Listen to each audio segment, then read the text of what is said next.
സുഹൃത്തുക്കളായ മൂന്ന് എഴുത്തുകാർ കണ്ടുമുട്ടിയതിന്റെ ഓർമ്മ പിൽക്കാലത്ത് ഒരു കവിതയായി മാറിയതാണ് ബഷീർ എന്ന ബല്യ ഒന്ന്.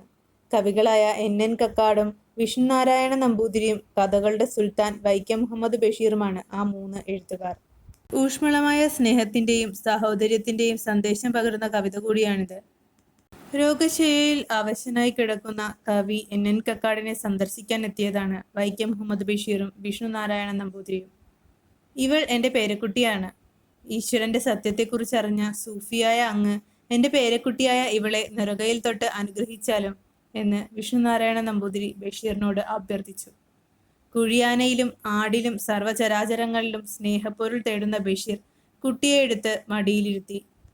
വികൃതികളും തമാശകളും പറഞ്ഞ് കുട്ടിയുമായി കളിചിരിയിൽ മുഴുകി. ഇതു കണ്ട വിഷ്ണുനാരായണൻ നമ്പൂതിരി കുട്ടി മുണ്ടിൽ അഴുക്കാക്കും, കരുതിയിരിക്കുക എന്ന് പറയുന്നു.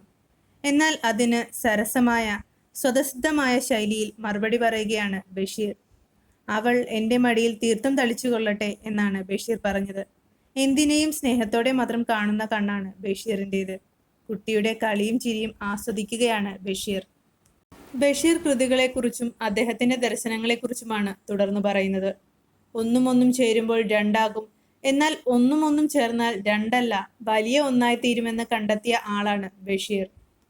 പുഴയും പുഴയും ചേർന്നാൽ വലിയ കടലാകുന്നത് പോലെ ആനന്ദം നിറഞ്ഞ രണ്ട് മനസ്സുകൾ ചേർന്നാൽ ആനന്ദക്കടലാകും എന്ന് വിശ്വസിക്കുകയും ആ ദർശനം തൻ്റെ രചനകളിലൂടെ അവതരിപ്പിക്കുകയും ചെയ്ത എഴുത്തുകാരനാണ് ബഷീർ. സത്യം സത്യത്തോട് ചേർന്നാൽ വലിയ സത്യമായി മാറും എന്ന ചിന്തയാണ് ബഷീറിൻ്റേത്. കുട്ടിയുടെയും ബഷീറിൻ്റെയും നിഷ്കളങ്കഭാവം കൂടിച്ചേർന്ന് ഒന്നാവുകയാണിവിടെ. വാർദ്ധക്യത്തിലേക്ക് പ്രവേശിക്കുമ്പോൾ കുട്ടികളുടേതുപോലെ നിഷ്കളങ്കമായ ഭാവത്തിലേക്ക് മാറും എന്നതിനുദാഹരണമായാണ് വികൃതികൾ കാട്ടിയും കളിച്ചും ചിരിച്ചും കുട്ടിയോടൊപ്പം സമയം ചെലവഴിക്കുന്ന ബഷീറിനെ കവി അവതരിപ്പിക്കുന്നത്.